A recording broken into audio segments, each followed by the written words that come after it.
Welcome back. We're going to do a copy of a portrait in three-quarter view by Albrecht Durer today, the great German Renaissance painter, printmaker, and draftsman. And I'm going to start by laying in a circle just so we can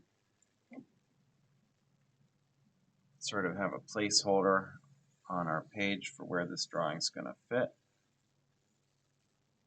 This again is the simplest geometric form that I can find here, and I'm going to make my drawing about as big as the original on the screen. And we're going to just block in a few other important proportions. We've got this tilting back at about 15 or 20 degrees, like that.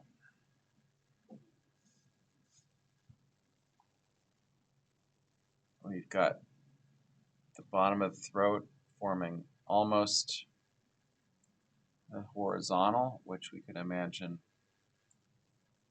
coming back just about as far as the center of our circle here.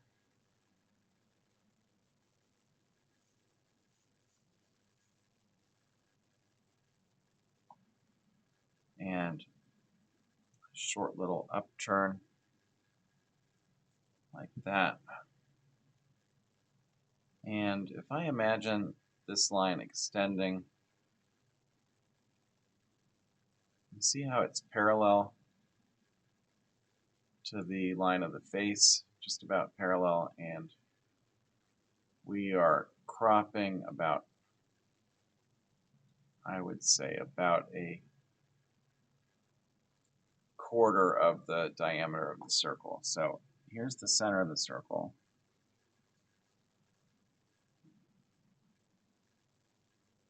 So this line, which goes through the throat and the pupil of the eye, it's going to help us define the front plane of the head. This is all intentionally flat thinking. We're not really trying to think of the form in 3 dimensions yet. We're just thinking of simple geometric, flat geometric shapes. If I follow the direction of the jaw, get to this ear. Now, placing the ear, I'm going to notice first of all that if we imagine a line through the center of the circle, the top of the ear doesn't quite reach that. The angle of the ear is about 30 degrees back, and the lobe, as we already decided, is at the top of the jaw. So if I block in that ear, it's going to be roughly that location. And if we block in a little more detail around the brow ridge, we've now got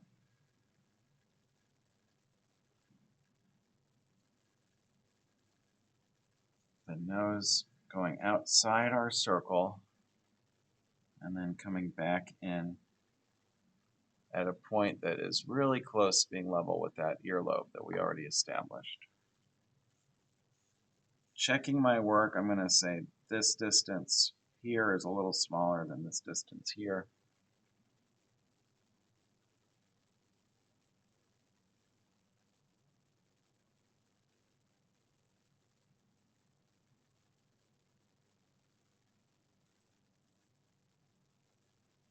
And I'm still going to try to support the drawing at the back of the neck, which is, if I imagine this line continuing, see we end up right about here, sort of in front of the back of the ear. So This neck is unusually vertical. Usually necks slope forward a little bit than this, but this is a study for a figure in a painting. It may have been standing straight upright.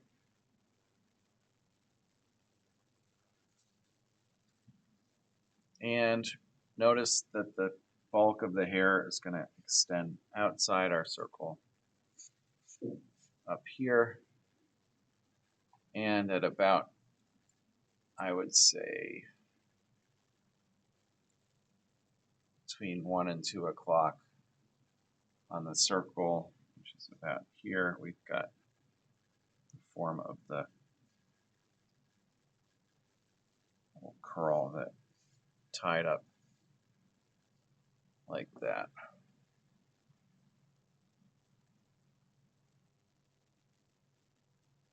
Maybe not that high.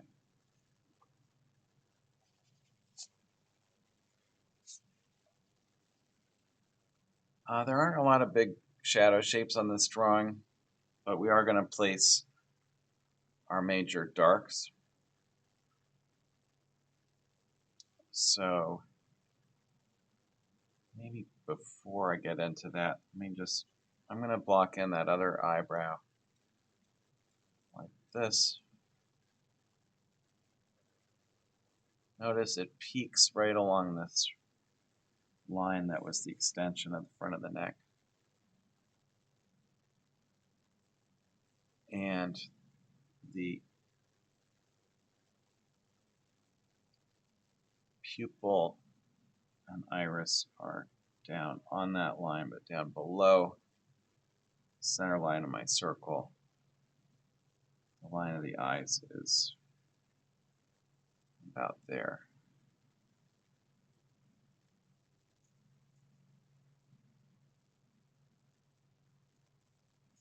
I'm really trying to avoid being too definite in any of my placements so far. Very loose construction. Over here we've got our standard proportion, 1/3 and 2/3. So we're going to look for the mouth to be 1/3 of the way between the bottom of the nose and the bottom of the chin. We can double check our eye height. That should be halfway between the top of the head and the bottom of the chin, which it looks to be. So here's our halfway point between here and here, not counting the hair. And what I just measured was this. And here's our 1/3 of the way mark. So the proportions are all holding up so far. Having located the line between the lips, and notice that this little indent is right outside my circle, and this corner of the mouth is right inside the circle. But again, I'm not being too definite on any of these, using a very loose,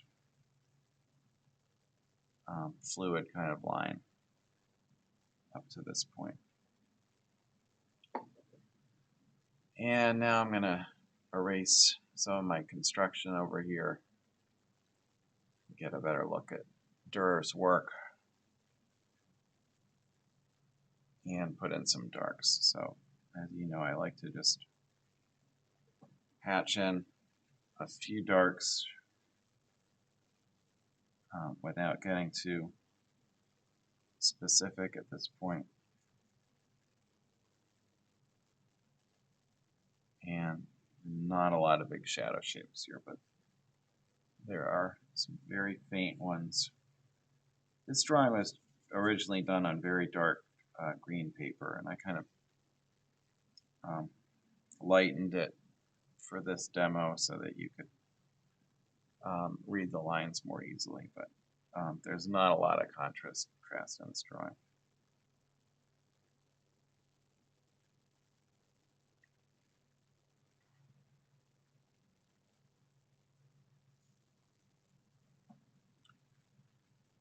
So this is a time to assess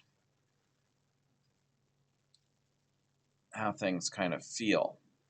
And I'm feeling like my filtrum here is just a little too long, so I'm going to just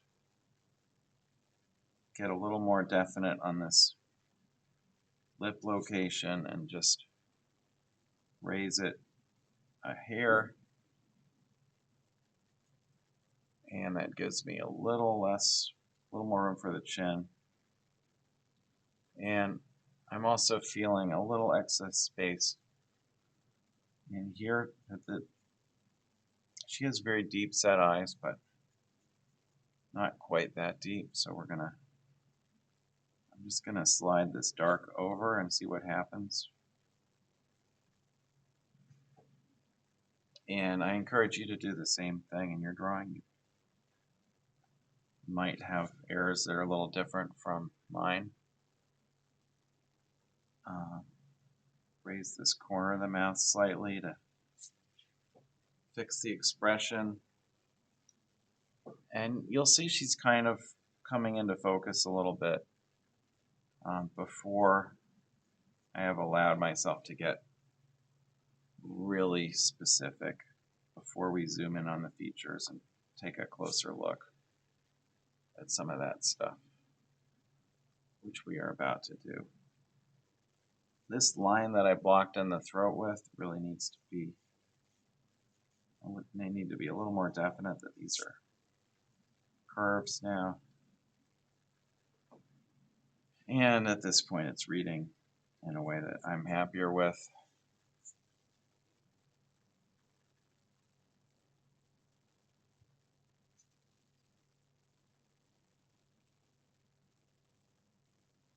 If it doesn't feel right, it's really not the right time to start committing the details. A lot of people starting out think that the way to rescue a drawing that feels wrong is to add tons of specificity, and that's not usually a good idea. You're just adding details to a weak structure is not going to yield a strong drawing.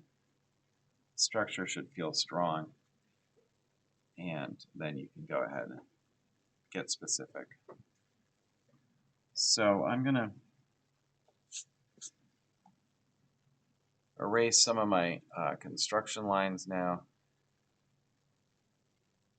and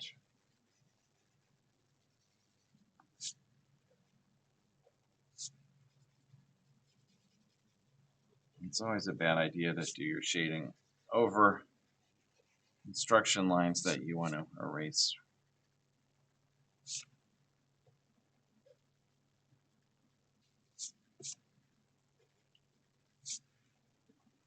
And now we're going to go ahead and have a closer look at some of the beautiful technique that Durer has used here. So this eyelid is an S-curve. We're going to start a little uphill climb, and then it curves up and over the eye like that. And it's sort of a wedge shape. See how skinny it gets towards the outside and relatively thick in the middle. And he's resisted the temptation to go too dark in this crease here, the little skin fold at the top of the lid. That's such an easy choice to make, just to go really dark there, but I think he wanted to emphasize the dark in the pupil, and so he consciously eased back on this dark. I'm always talking about the thickness of the eyelid. This is a quick sketch, and he sort of exaggerated in the direction of making the eyelid really thick, because you can see there's an implication here that this whole space here is the space of the lid, which is a little bit extreme, but and he's also placed the pupil further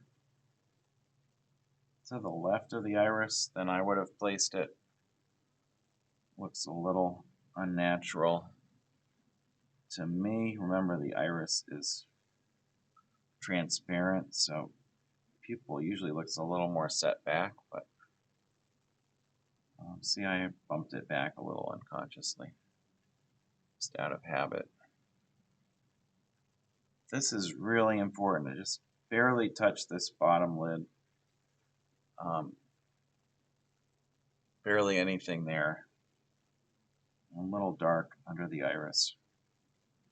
And pay attention to Durer's shading direction. He was the son of an engraver, engraved designs on armor, decorative designs. And so he knew the vocabulary of hatching direction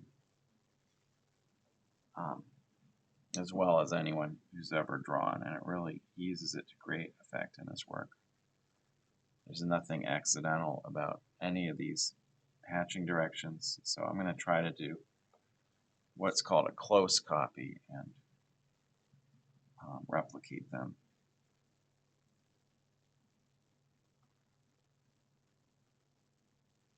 This little pocket inside the corner of the eye is often one of the darkest parts of the face, apart from the pupil. And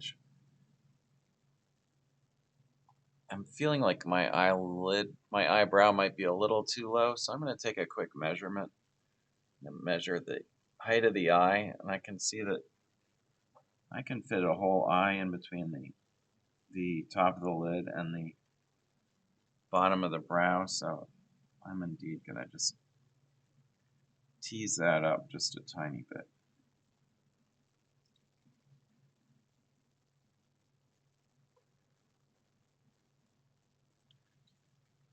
Okay, we're going to zoom out a little now so we can get a look at that bridge of the nose again, which is just a little flatter than I had it.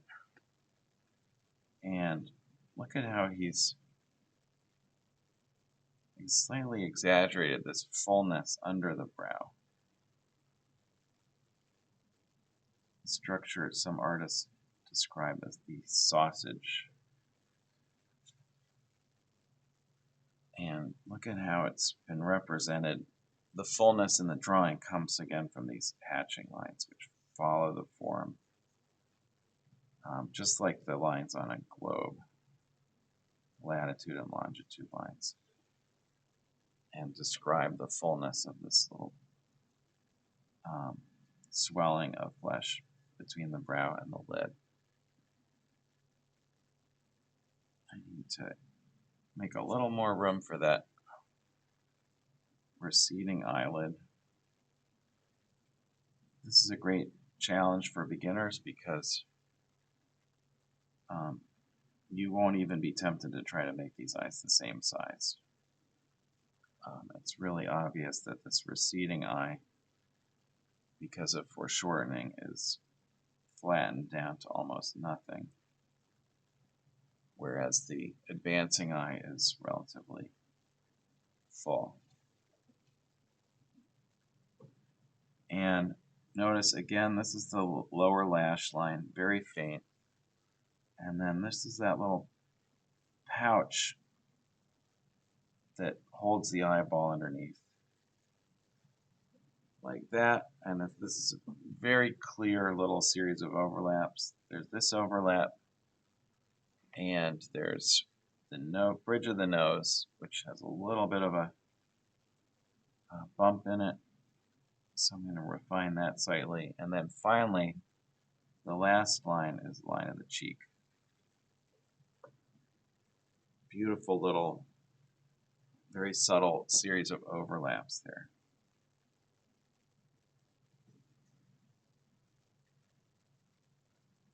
So we're going to come down the tip of the nose and hook around. And it's really nice to have all the measuring out of the way. So we're just focusing on contours and shading now. There's a slight darkening along the edge of the nose, barely anything. And then I haven't really dealt with this nostril yet. This is a little more elevated than my original dark, but not that elevated.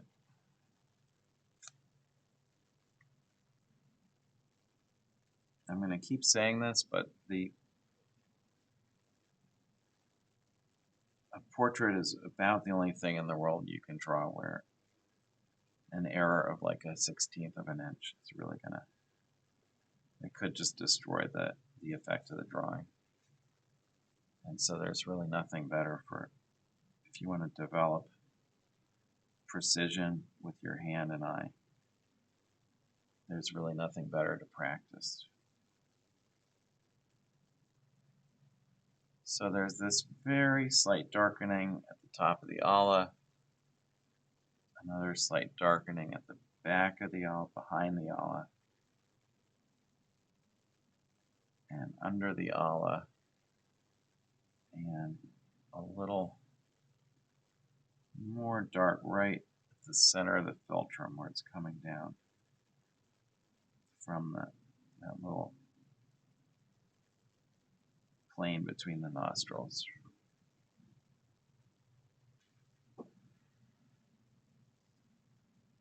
And I'm just noticing my nose is slightly too upturned, which means I just need to peak this contour slightly lower down.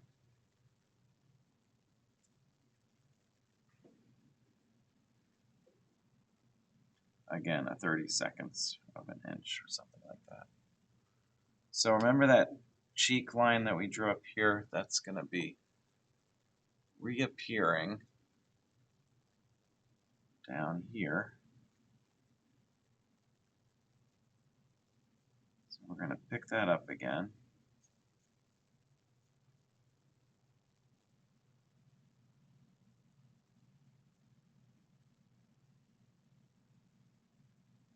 And now we've got this beautiful 3/4 mouth. Here's that dark accent right where the lips meet, right in the center.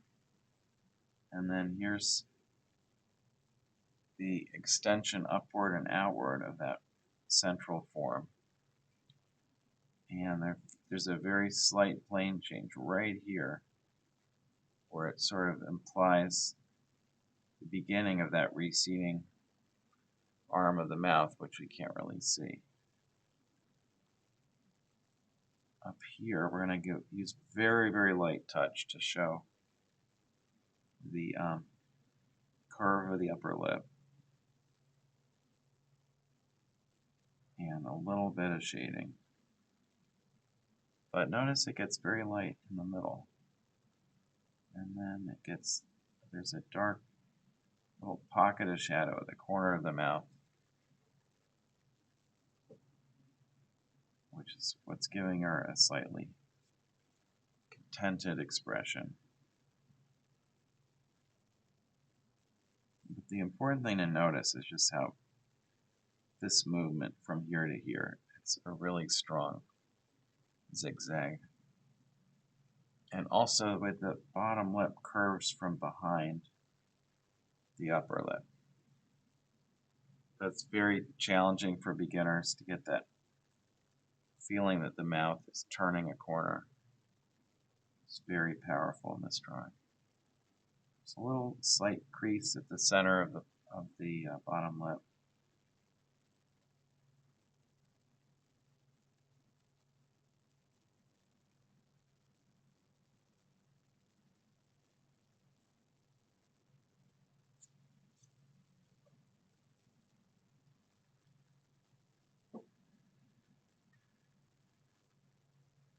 So, as I review what I've done, I'm really a little bothered by an area right in here. Let's see. So right here, I've sort of created a continuation of the nostril and the back of the ala. You see how I just turn it into one line? Easy mistake to make. Notice in the Durer, there's a little break there. There's the back of the nostril, and then the back of the ala is a little further down. So I'm going to revisit that in a second. What I'm going to do is just erase a little bit. Maybe give a slight lift back up again to that nostril, and then just bring that shading almost to the back of it, but not quite meeting. So that's still a little clumsy, but I'm happier with it.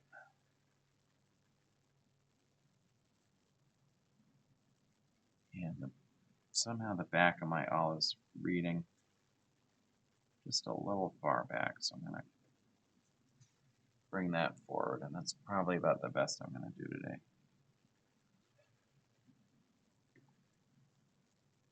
So let's pay attention to some very subtle halftone shading, really just to bring out the contours and a few,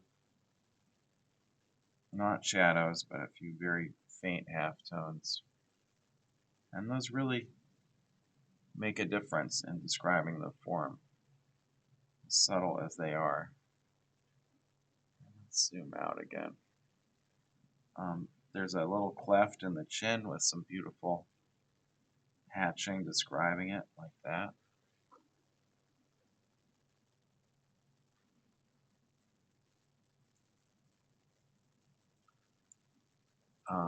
There's a little halftone along this edge of the chin here.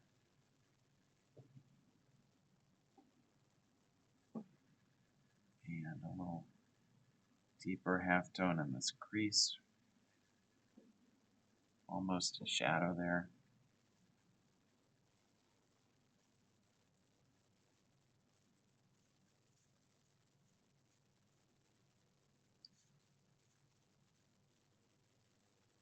And a little bit of a firmer outline for the front of the neck.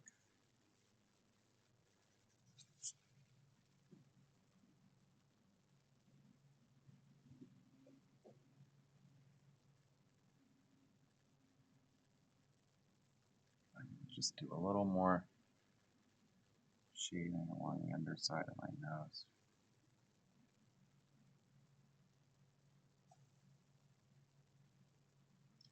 And this is a good time to sort of zoom out and see how we're doing in terms of the overall effect.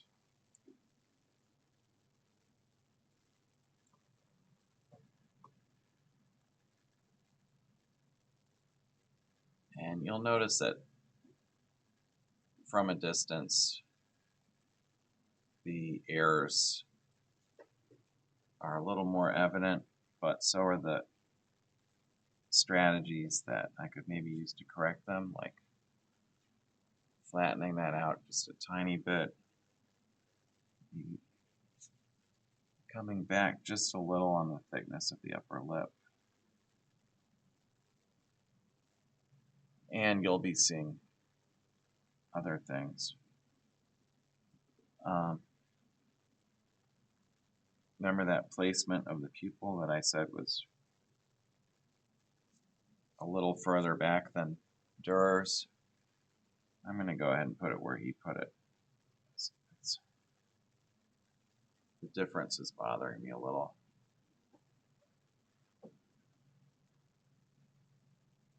And these are things that I could not see when I was zoomed in right on top of the work.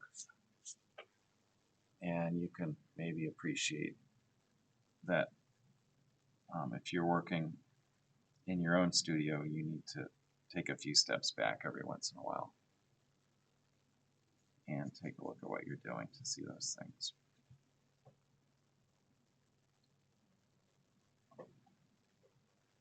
Still something very very strange going on at the back of this ala, which I will continue to mess with while you get caught up. That's a little better. There's just a hint of it inside highlight right here between the cheek form and the back of the olive form. That was helpful.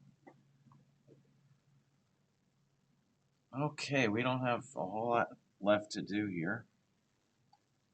Let's get into a little more of a zoomed in view, and so we can take a look at this beautiful ear. There's really not much to it, and it's so loosely and gracefully drawn.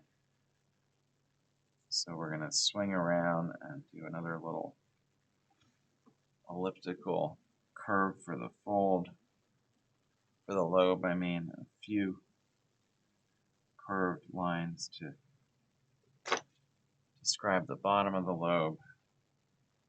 Little shadow there. There's a little smudge of shadow right under the ear. And now we're going to get down to the details. Centered above the lobe is the tragus, which points towards the back of the head. Opposite the tragus and almost touching it, we have the antitragus.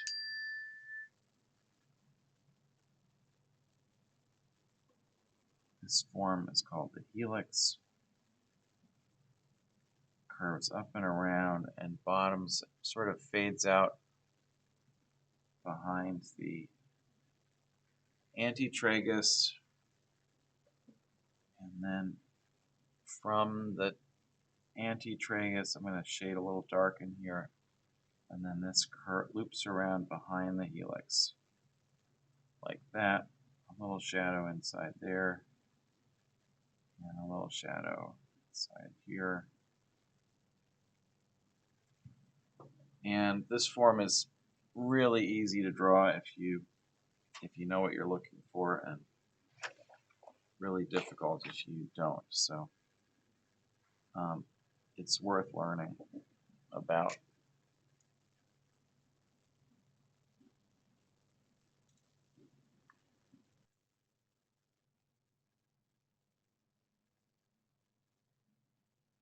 And we're going to focus for the last few moments on the hair.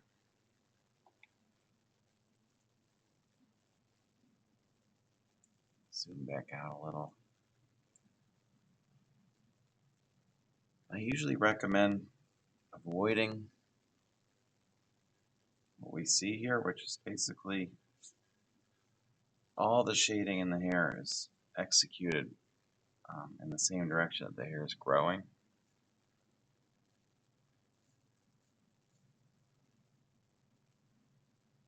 But it's very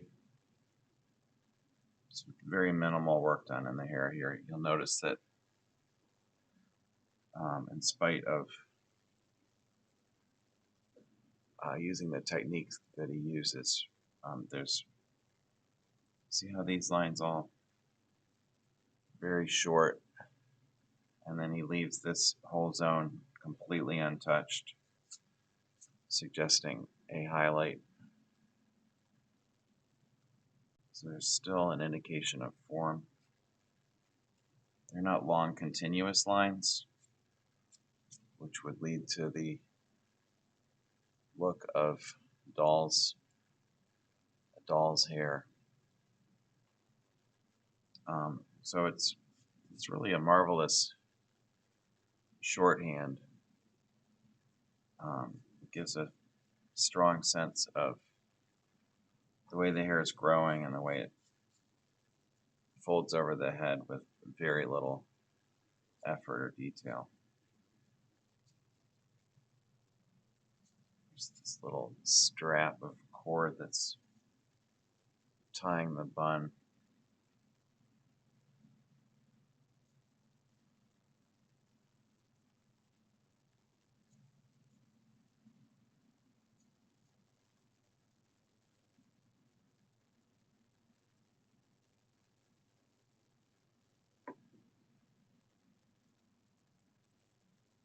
And even here you'll see that these curled lines are doing two jobs at once. They're showing the forms of the strands of hair, and they're also showing the little bit of a shadow along the bottom margin of this form. Look at how these upper curves overlap.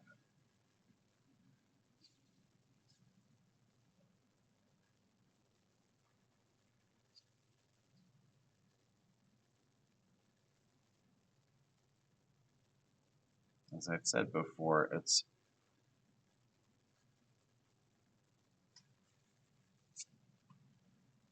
relatively easy to copy a photograph and capture every detail. It's very hard to come up with these elegant little shorthand devices for form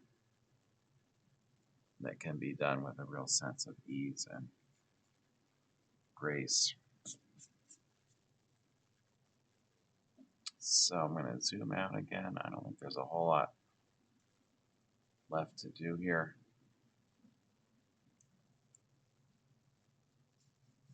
The hair in front. It's worth noting here that this transition between the forehead, the skin of the forehead, and the hairline is very important. And that an error that people sometimes make is to make it a little too definite, which makes it look more like a wig or a hairpiece.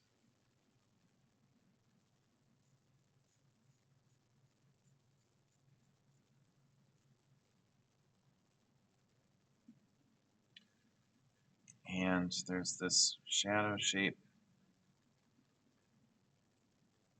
This forehead has a little more of a pronounced peak at the temple right here, and a little bit of shading along the outside margin.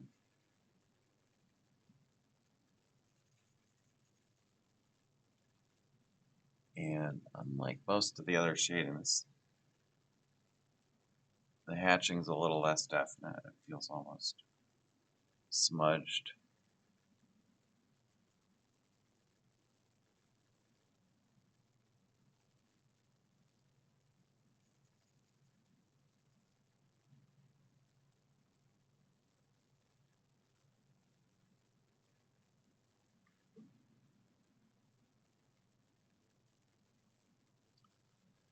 So I'm going to sharpen my pencil now and zoom back out. Just see what kind of overall effect we have.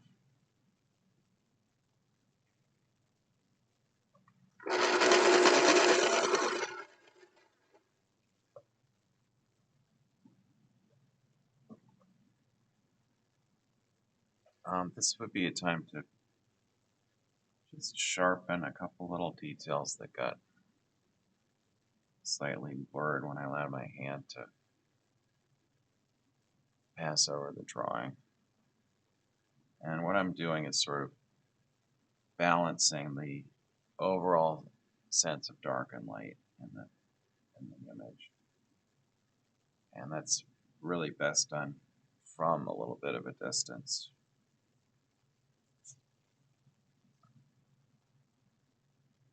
And just cleaning the drawing up. Durer is odd. He did not seem to use any white in this drawing, despite the fact that it's on very dark paper. It makes you wonder if the white faded somehow, if it was removed, or if the drawing was unfinished. Sort of an unusual choice. But we can sort of read, despite that his shading is so subtle, that we can read a few semi-highlights.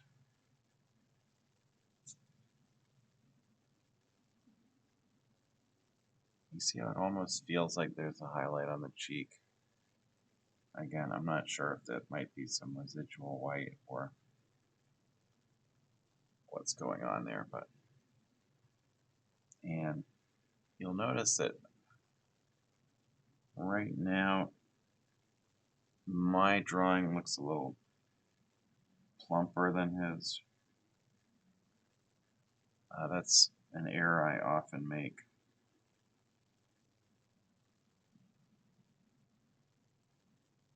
Doesn't lead to much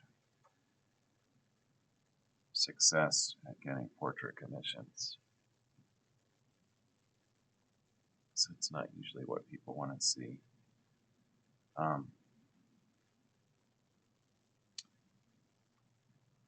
But I can see that this skin fold here probably brought it back a little too far. Maybe made it a tiny bit too low.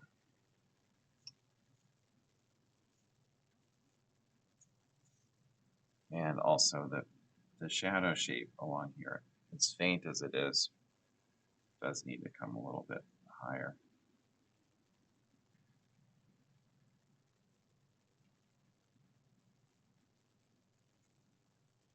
And I guess if you learned anything from that, it's that this alteration of maybe 1/16 or at most an 1/8 of an inch just led to pretty dramatic reduction in what we would perceive to be her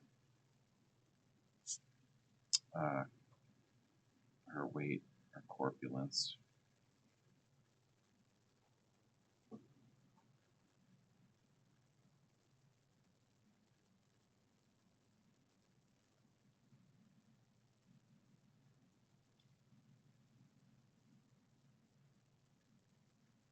I can also see that my philtrum is bulging forward just a little, so I'm going to straighten that out. And this line of the cheek may even need to come back again about maybe a 30/2 of an inch. And those things all matter in a portrait.